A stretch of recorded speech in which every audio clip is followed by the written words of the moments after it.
మన ఆదిలాబాద్కు 10 ఏళ్ల నుంచి రైల్వే ఇవ్వలేదు, ఒక్క పని ఇవ్వలేదు.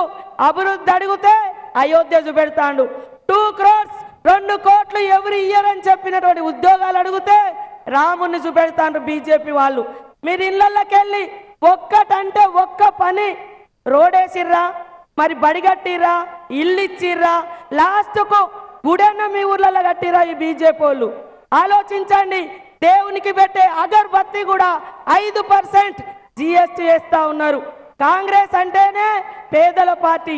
సంపద పెంచడం, పేదలకు పంచడం. 3 తరాల ప్రధానుల కుటుంబంలో పుట్టిన రాహుల్ గాంధీకి ఈ రోజు వరకు కూడా సొంత ఇల్లు లేదు.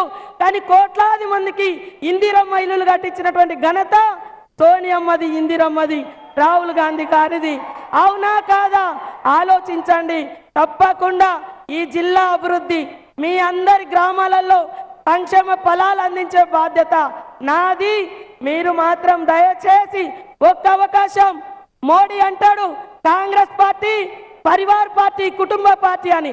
ఒక్క రోజు కూడా పదవి లేకుండా 15-20 లక్షల తూటుబూటేసుకునే మోడీ పేదల నాయకుడు కాదు, కార్పొరేట్ కంపెనీల నాయకుడు.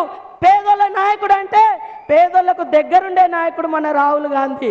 అందుకనే పేదల కోసం 100 రోజుల ఉపాధి హామీ చట్టం తెచ్చిర్రు, పేదల కోసం పోడు భూముల హక్కు చట్టం తెచ్చిర్రు, పేదల కోసం 81 కోట్ల మందికి రేషన్ కార్డులు ఇచ్చి ఆహార భద్రతా చట్టం తీసుకొచ్చిన ఘనత కాంగ్రెస్ పార్టీది. దయచేసి మనందరి కోసం పోరాడుతున్నటువంటి గ్రేట్ వారియర్, పోరాట యోధుడు రాహుల్ గాంధీ అవసరం మనందరికి ఉంది, ఈ దేశానికి ఉంది. కాబట్టి ప్రతి ఒక్కరు కూడా చేయి గుర్తు మీద ఓటేసి గెలిపించాలని కోరుకుంటూ చేతి గుర్తుకే